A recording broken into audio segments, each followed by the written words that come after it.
ادھر قاسم ان حالات سے بے خبر قید و بند کی صعوبتیں برداشت کر رہا تھا، اور دوسری جانب مارسی اور قاسم کے اہل خانہ بے چارگی کی منہ بولتی تصویر بنے ہوئے تھے۔ قاسم کا بڑا بھائی طاہر قاسم کی گم شدگی کی وجہ سے اس قدر حواس باختہ اور پریشان تھا کہ آخر کار اس نے شہزادہ محمد سے ملاقات کرنے کی خاطر قصر سلطانی کا رخ کرنے کی ٹھانی، کیونکہ قاسم نے اسے شہزادہ محمد کے ساتھ اپنے تعلقات اور شہزادہ محمد کی نوازشات کے بارے میں بتا رکھا تھا۔ لہٰذا اس نے یہ فیصلہ کیا کہ شہزادہ محمد کے علم میں قاسم کی گم شدگی لائی جائے اور اس کی باز یابی کے لیے مدد کی درخواست کی جائے۔ وہ شہزادے کی اس خواہش سے بھی آگاہ تھا کہ جو اس نے قاسم کو اپنا دوست بنانے کے حوالے سے کی تھی۔ اگرچہ طاہر کو شہزادہ محمد سے کسی مدد کی توقع نہ تھی، کیونکہ شہزادہ ابھی نوعمر تھا، اس کی عمر محض 14 برس کے لگ بھگ تھی اور اس سے کسی اہم فیصلے کی توقع نہیں کی جا سکتی تھی، لیکن ڈوبتے کو تنکے کا سہارے کے متصدق طاہر نے بادل ناخواستہ شہزادہ محمد سے ملنے کا فیصلہ کیا، اور آج وہ اسی سلسلے میں قصر سلطانی میں حاضر تھا۔ وہ محل میں داخل ہوا اور محل کے منتظم اعلیٰ کو اپنی آمد کا مدعا بیان کیا تو اس نے اسے ایک کمرے میں بٹھا کے شہزادہ محمد کو اس کی آمد سے مطلع کرنے کے لیے پیغام بھیجا۔ شہزادہ محمد کو جیسے ہی یہ پیغام ملا کہ قاسم بن ہشام کا بڑا بھائی طاہر بن ہشام اس سے ملنے کی غرض سے آیا ہے، تو اس نے بذات خود اسے خوش آمدید کہنے کا فیصلہ کیا۔ وہ بذات خود انتظار گاہ میں پہنچا تو محل کا منتظم اعلیٰ اور دیگر اہلکار اس کے استقبال کے لیے کھڑے ہو گئے۔ شہزادہ نے طاہر سے مصافحہ کرنے کے بعد استفسار کیا، قاسم بن ہشام کیا حال ہے؟ انہوں نے گاہے بگاہے ہم سے ملنے کا وعدہ کیا تھا، لیکن انہوں نے ایک مرتبہ بھی اپنا وعدہ پورا نہیں کیا۔ ہم چاہتے تو انہیں طلب کر سکتے تھے، لیکن ہمارا خیال تھا کہ وہ اپنے فرائض کی ادائیگی میں مصروف ہوں گے۔ شہزادے نے جب طاہر بن ہشام سے قاسم بن ہشام کی گم شدگی کے بارے میں سنا تو وہ حیران رہ گیا اور مزید کوئی استفسار کیے بنا طاہر کو لے کر اپنے کمرۂ خاص کی جانب روانہ ہو گیا۔ اس نے کمرے میں پہنچتے ہی طاہر سے استفسار کیا، قاسم کب سے لاپتہ ہے اور آخری مرتبہ وہ کہاں جانے کا کہہ کر گھر سے روانہ ہوا تھا؟ طاہر نے ایک سرد آہ بھر کر شکستہ لہجے میں کہا، آخری مرتبہ قاسم اپنی بھابھی کو یہ اطلاع دے کر گھر سے نکلا تھا کہ وہ قصر سلطانی جا رہا ہے۔ آج اسے گھر سے نکلے کم و بیش 3 ہفتے گزر چکے ہیں۔ پہلے پہل ہم یہ تصور کرتے رہے کہ وہ اپنے فرائض کی ادائیگی کی بنا پر گھر نہ آ سکا ہوگا، اور اما بعد ایک اجنبی ہمارے گھر میں پیغام چھوڑ دیا کہ قاسم سلطان سے ملنے کے لیے کونیا جا چکا ہے۔ اب جب کہ میرے علم میں یہ بات آئی کہ قاسم کونیا کے لیے روانہ نہیں ہوا بلکہ وہ ادرینہ سے باہر گیا ہی نہیں، تو مجھے فکر لاحق ہوئی اور میں نے یہ فیصلہ کیا کہ قصر سلطانی جا کر شہزادہ معظم کی خدمت میں حاضر ہو کر ان سے مدد کی التجا کروں۔ نوعمر شہزادے نے پوری توجہ سے طاہر کی باتیں سنی اور حیرانی کا شکار ہوتا رہا، بالخصوص جب اس کے علم میں یہ آیا قاسم آخری مرتبہ قصر سلطانی کا کہہ کر گھر سے نکلا تھا، تو شہزادے کی حیرانگی کی کوئی انتہا نہ رہی۔ اس کا خیال تھا کہ قاسم اس سے ملاقات کے لیے آیا ہوگا۔ اچانک اس کے ذہن میں ایک خیال بجلی بن کر کودا اور اگلے ہی لمحے اس نے اپنے کمرے کے دروازے پر موجود دربان کو بھیج کر محل کے منتظم اعلیٰ کو طلب کیا۔ اس دوران وہ عالم پریشانی میں کمرے میں ادھر سے ادھر ٹہلتا رہا۔ کچھ دیر بعد محل کے منتظم اعلیٰ نے کمرے میں آنے کی اجازت طلب کی۔ وہ گھبرایا ہوا تھا اور کمرے میں داخل ہو کر مؤدب ہو کر ایک جانب کھڑا ہو گیا۔ شہزادہ محمد نے منتظم اعلیٰ سے استفسار کیا، علی خان کم و بیش 3 ہفتے قبل شاہی سوراخ رساں قاسم بن ہشام ہم سے ملاقات کرنے کی غرض سے محل میں حاضر ہوئے، لیکن وہ ہم تک رسائی حاصل نہ کر سکے۔ آپ اس حوالے سے ہمیں مطلع کریں۔ شہزادے کے استفسار پر علی خان کے چہرے پر خوف کی پرچھائیاں لہرانے لگیں۔ اس نے لرزتی ہوئی آواز میں انکشاف کیا، شہزادہ حضور، کم و بیش 3 ہفتے قبل قاسم بن ہشام قصر سلطانی میں آئے ضرور تھے، لیکن وہ آپ سے ملاقات کرنے کی بجائے شہزادہ علاؤالدین کے حضور حاضر ہوئے تھے، اور شہزادہ علاؤالدین محل کا منتظم اعلیٰ کچھ انکشاف کرتے ہوئے یکدم رک گیا۔ اس نے جس انداز سے گفتگو کی، اسے سن کر شہزادہ محمد کے ساتھ ساتھ طاہر بھی چونک اٹھا اور سوچنے لگا کہ لازماً کوئی ایسی بات ہے جسے بتانے سے علی خان خائف ہے۔ اچانک شہزادہ محمد کی گرجدار آواز سنائی دی، علی خان بولتے بولتے رک کیوں گئے؟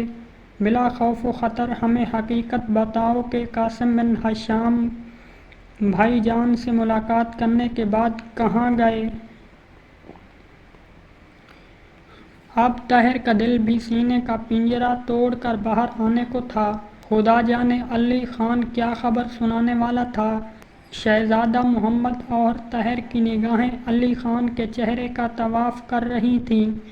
اچانک علی خان گویا ہوا کہ شہزادہ علاؤالدین نے قاسم بن ہشام کو ادرینہ میں امن کے لیے خطرہ قرار دیتے ہوئے سلطان عالی مقام کی واپسی تک انہیں شاہی زندان خانے میں نظر بند کر دیا ہے۔ شہزادہ محمد یہ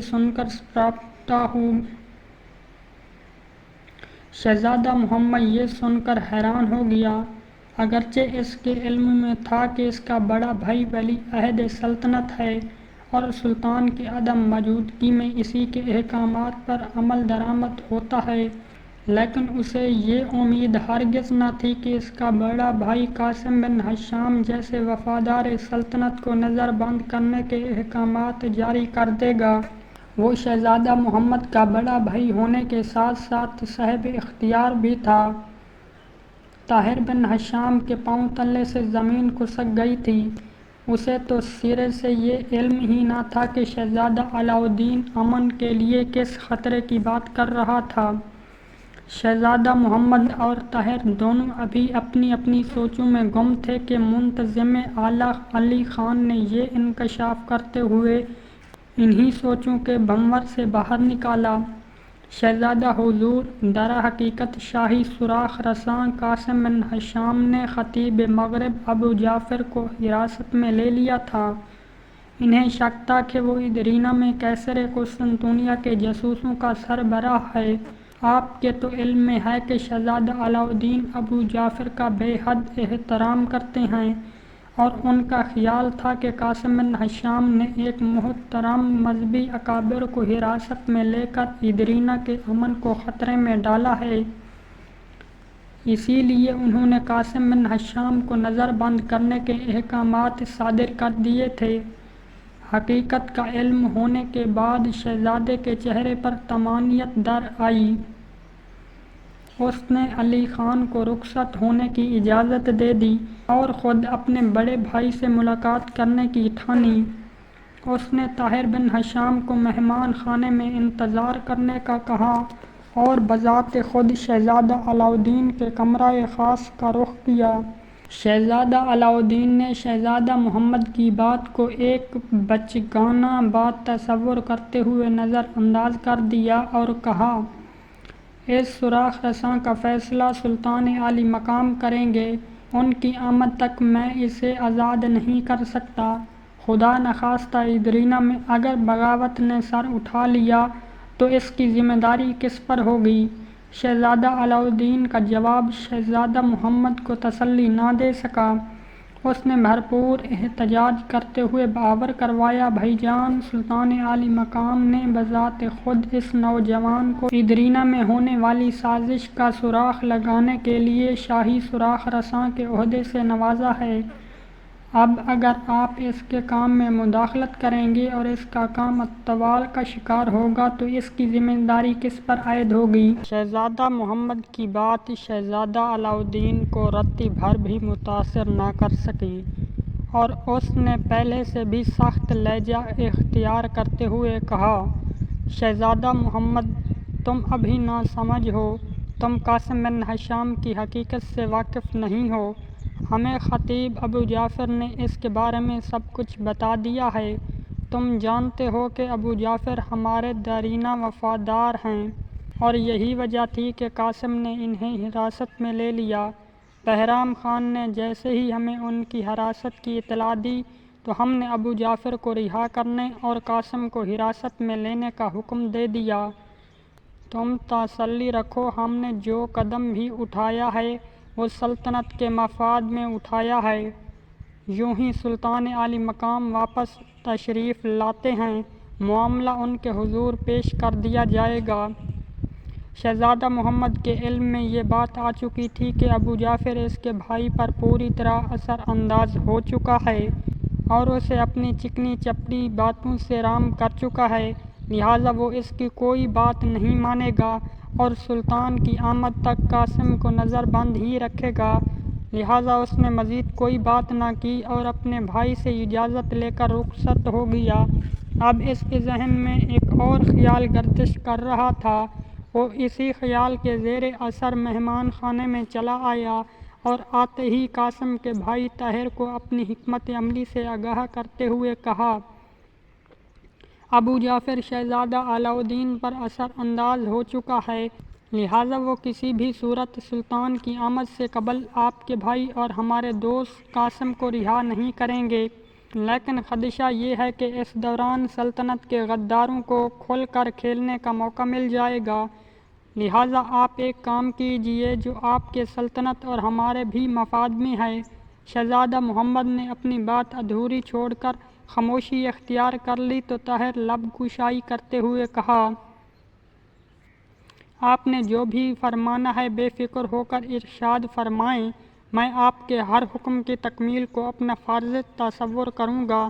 طاہر کی بات شہزادے کے دل کو لگی اور وہ مسرت بھرے انداز میں گویا ہوا، آپ صبح ہمارے خط کے ہمراہ ایشیائے کوچک کی جانب روانہ ہو جائیں اور سلطان عالی مقام کے حضور حاضر ہو کر ساری صورتحال ان کے علم میں لے آئیں۔ مجھے پورا بھروسہ ہے کہ سلطان عالی مقام شہزادہ علاؤالدین کے لیے فوراً کوئی قرار واقعی پیغام ارسال فرمائیں گے۔